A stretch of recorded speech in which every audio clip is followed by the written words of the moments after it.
Hello, everyone. David Morris here. I am the publisher of Lake Drive Books, where we publish books that help you heal, grow, and discover.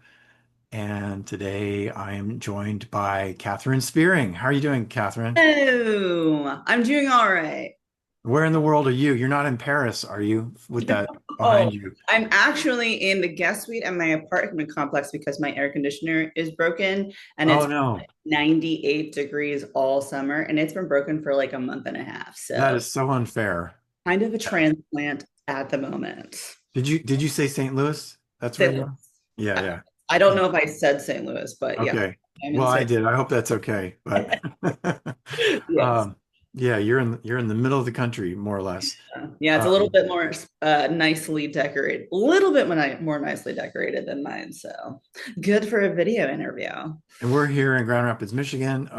And today just wanted to talk a little bit about your new book coming this October. We're recording this prior to it coming out, called A Thousand Tiny Paper Cuts: The Subtle, Insidious Nature of Spiritual Abuse and Life on the Other Side. I want to just give a little bio intro of you. I won't read every last word of your bio, but just so folks know that Katherine Spearing is the founder of Tears of Eden, a nonprofit supporting survivors of spiritual abuse.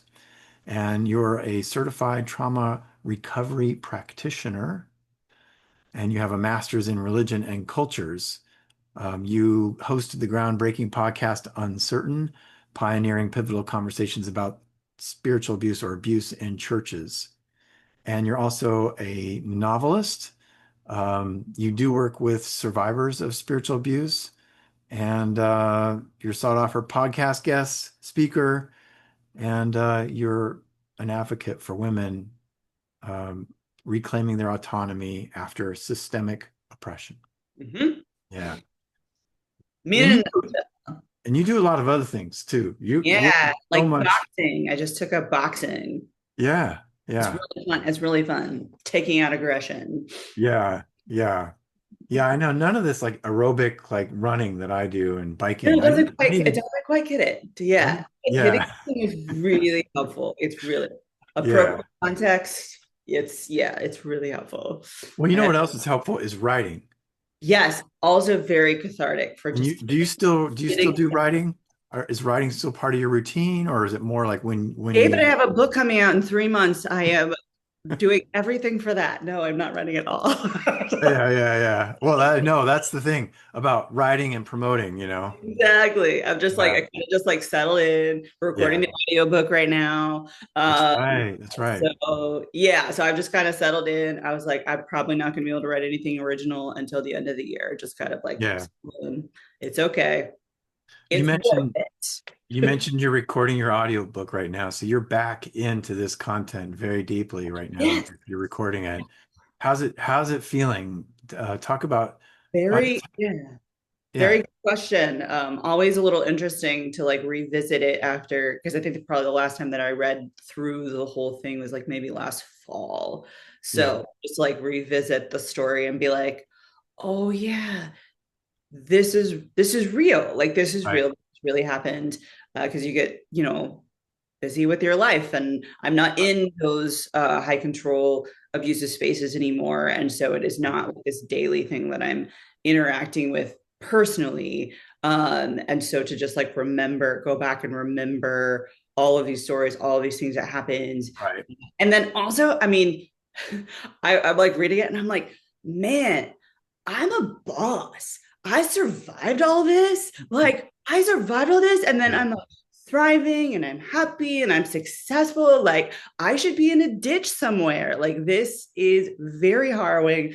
And so just having a little bit of a distance from it, some after writing it and then also getting to read it back to myself. Yeah, a lot of emotions. Yeah.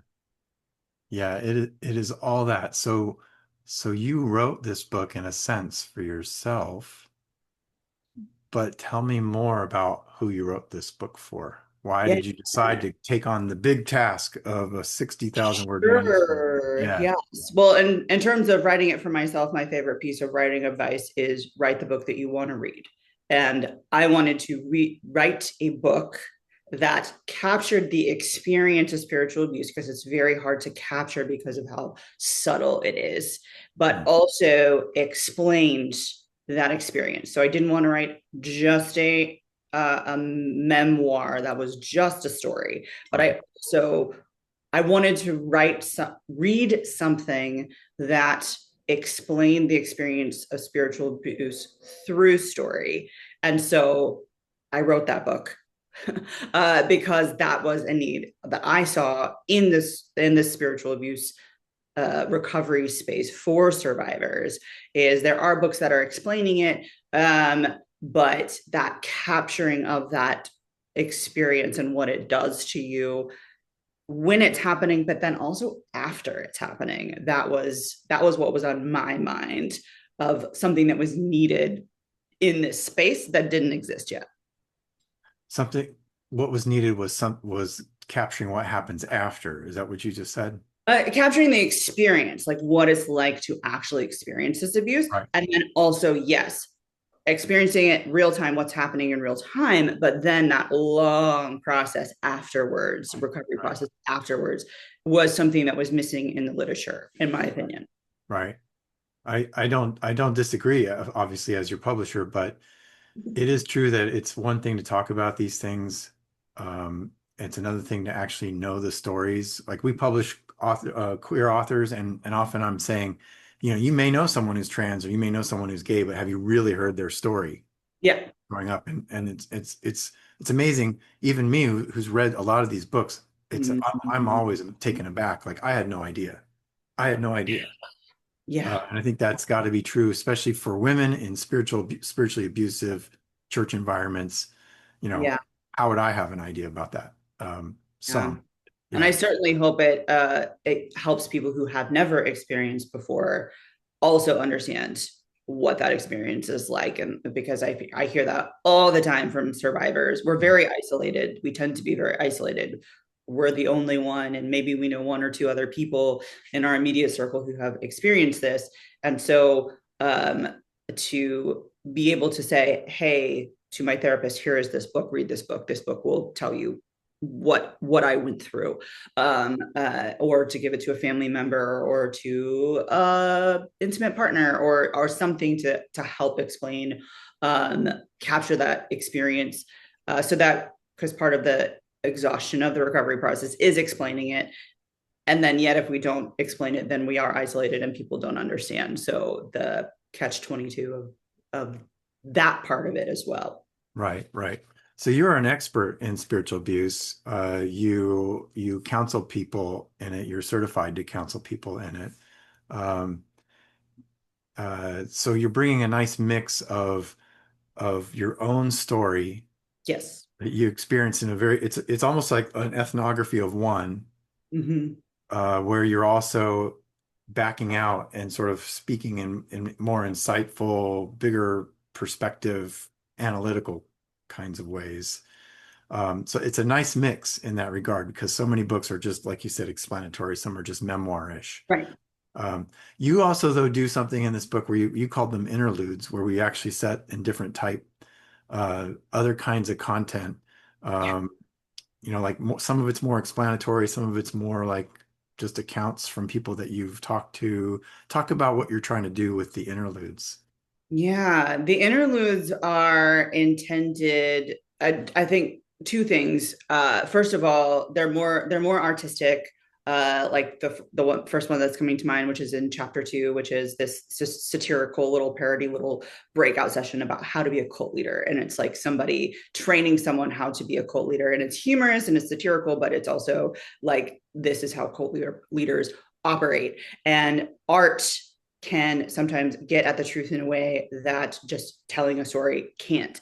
And art functioned that way for me and my journey. And so it was a huge part of my journey. So I couldn't write a story that contained my journey without some parts of these artistic interludes sprinkled throughout. And I'm very grateful to you that you let them all stay in. I was thinking about that the other day. I was like, I don't think we removed any of them. I might have removed a few of them myself, but in general, they're all there. But yeah, as another extra layer of capturing and also explaining what Mhm. happens. And also because some of them are humorous and lighthearted and they're just, little glimpses and little vignettes. It is a very heavy subject. Spiritual abuse is Right, a heavy subject. right, And so right, I hope that they would also serve as just a little break right. in this very heavy subject, but also still on topic. Yeah, that's wise.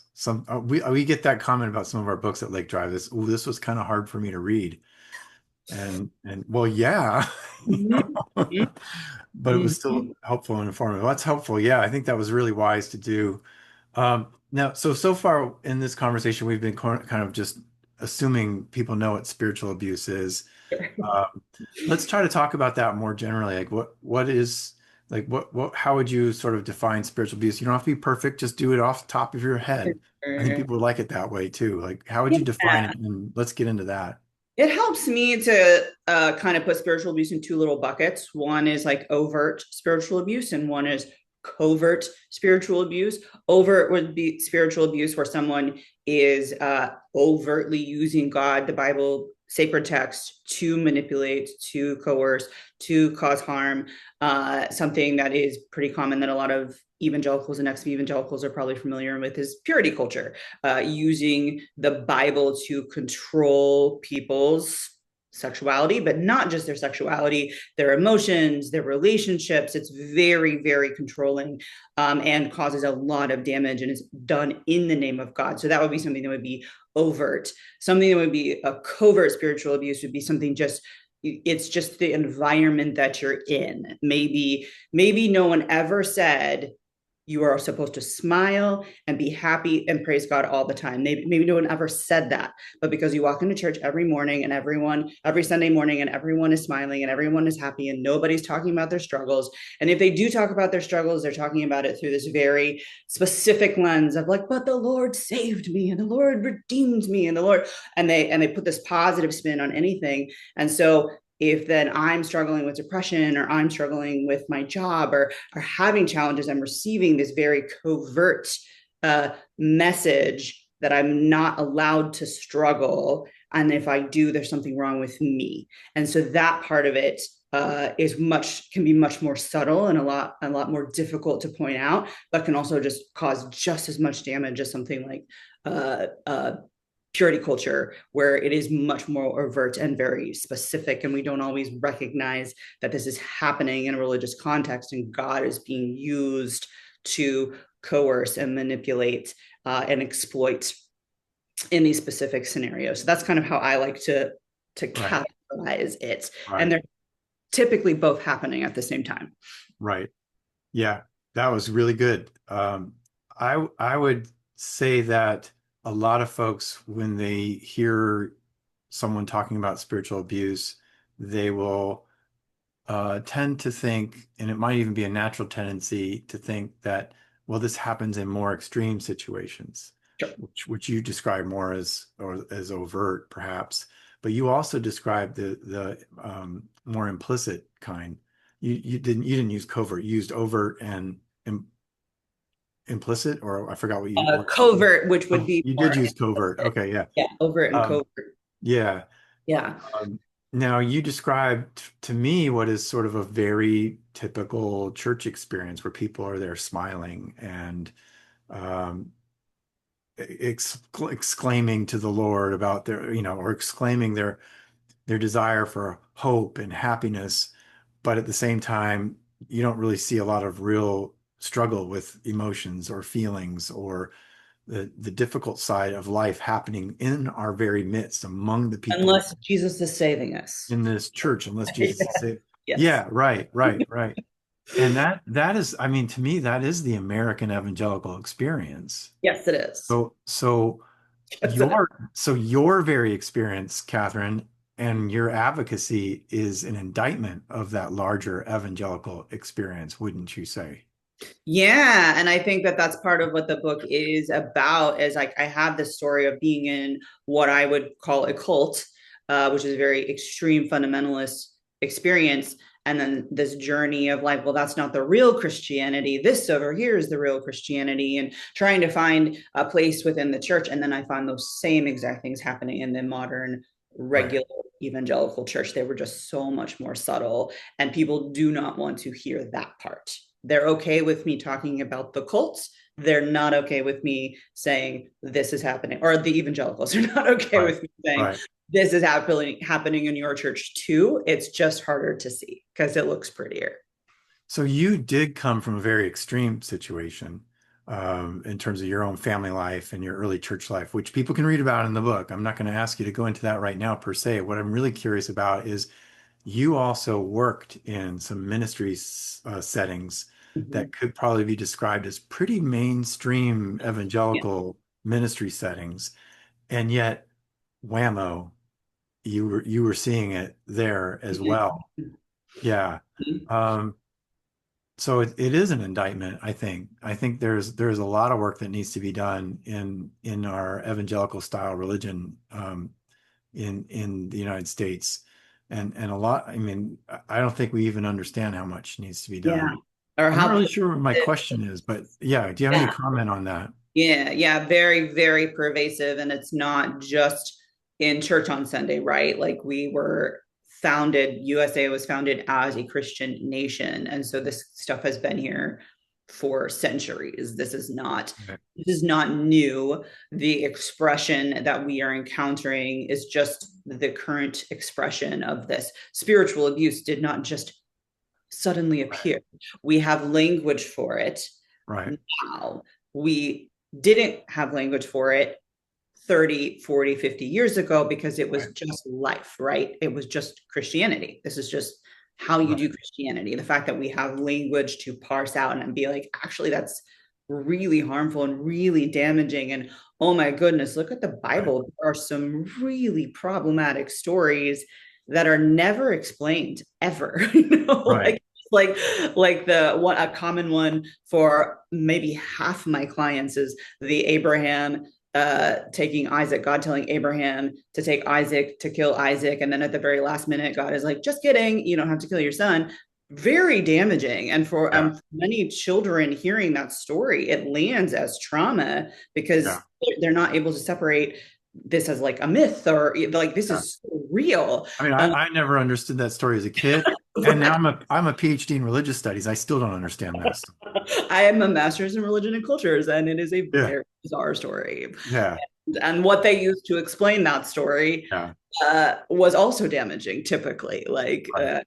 that usually where it was where the damage came was when the Sunday school teachers and the parents don't explain it well and Yeah. don't hold space for that being a very harmful story. Right. They have such a high-minded view of what the Bible is and how it's so central to everything, and yet they have a hard time explaining certain stories, or they just completely ignore a lot of things that are Mhm. in there. Yeah, Yeah. absolutely. God's ways are higher than our ways. We don't understand, but Yeah. the Lord Yeah. just obey. Yeah. Abraham obeyed. Look what Abraham did. Well, let's wrap up maybe with just one or two more questions. Just inside the book, there's so many cool concepts in here, but you talk about the concept of collectibles, which I remember from the very beginning when I first read your manuscript. It was like, okay, that's really good to call out. Could you talk about what that means, like Yeah, and monsters? that's chapter two, and something about like high control leaders or narcissists or these very controlling cult leaders, a practice that I don't actually hear talked about very often because when we hear about abuse, we hear about like, oh, these people who are vulnerable and this cult leader targeted this vulnerable person.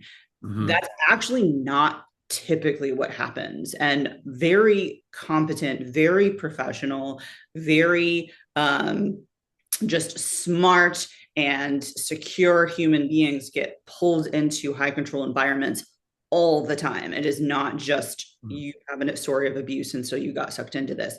And this idea of collectibles is abusers collecting competent people, collecting smart people, collecting articulate and professional people, and they kind of collect them like trophies. Like, I have this person in my corner, I have this person in my corner, and they want that, but they want it in such a way so that they can control those people. And if you are that smart, competent person and you start to push back and you start to question, then you're immediately going to become a target for their abuse, typically what happens. And so yeah, that's just the part that we don't often hear about, is that Mm. like these abusers are collecting competent people as a way to gaslight the world. And like, if this person I call this person my best friend, and they have a PhD and they've written all these books, like everyone's going to think I'm awesome, and they're not going to question um, these behaviors that are not landing well for them, because this person is my friend. They can't get their own. They don't have their own feet to stand on. They stand on other people, basically. Is this concept? Right. Control is a very crafty thing to try to do. And that is something that is so much of what's a part of what's going on in our churches. There is control that's going on, and there's so many ways you can't see, as you say, the subtle, insidious ways of in your subtitle of how this control makes it, how it happens. Tell me, let's just wrap up with what do you want people to get out of this book? You say it's for survivors, it's for those who wanting to learn about spiritual abuse, but what are you hoping the reader, your typical reader, walks away with? Yeah, I had some avatars that I created that were like my target like audience that were just kind of these representative people. They're not real people. They were just kind of like conglomerations of different stories that I've heard throughout the years. And those were the people that I was writing to specifically. And probably the main message that I want them to receive is this is not your fault. This is not uncommon. A lot of people have experienced it as part of the control that you are isolated and believe that you're the only one. It's not, you're not the only one. There's so many other people who have experienced this. And this is a horrible thing that happened to you. You can still heal and be healing and also still thrive. It is not the end of the story. And we have the pen and we get to write the end of the story. You share some of your own experiences of thriving in the book as well. Yes. Yes. Yeah. And I know you as someone who kickboxes, you do improv, you run a nonprofit in addition to a full-time job. Yeah. Uh, Many things. Too many you, things. no, I think you are the designer of your life, and I am. it's I like amazing. that. I Yeah. like that perspective. I like that perspective. Yeah, and still it's not easy, Mhm. it's a challenging world, but Yeah. Yeah. And I will say, just like I had mentioned before, that I'm like in a like the guest suite of my apartment complex, because my air conditioner is out. There have been so many things this summer, like so many things this summer that have just gone wrong and like been very disruptive. And at the same time, I'm in a season of life where I can't remember ever being happier. And yeah. like the fact that I can have the resources to manage very stressful things and be very happy at the exact same time. Never would have guessed that this would have ever been possible. And I 100% want that for other people. And I believe that is possible for other survivors. Oh, I love that. I love that. And that's a great spot to end. Thank you so much, Catherine. Everybody check out 1,000 Tiny Paper Cuts. Where can they find you, Catherine? Main social media platform is Instagram at Katherine Spearing, and then my website, katherinespearing.com. I am trying to focus more on my email list, so definitely subscribe to my email list. Talk about Tears of Eden then, too, really quickly. What does Oh. Tears of Eden offer? Yes, there is a nonprofit as well, tearsofeden.org. Also subscribe to that mailing list, and then that is also on Instagram at Tears of Eden Official. If people are looking for help, they can find resources, Yes, Tears of Eden is get pointed in the right direction. a great place for resources. There's the archives of the podcast are on there, original content around the subject of spiritual abuse, and we also are currently in the middle of one of our support groups happening right now, and those happen intermittently when we have the resources to do so. Wishing you well on all of this, and looking forward to seeing this book come out. Me too.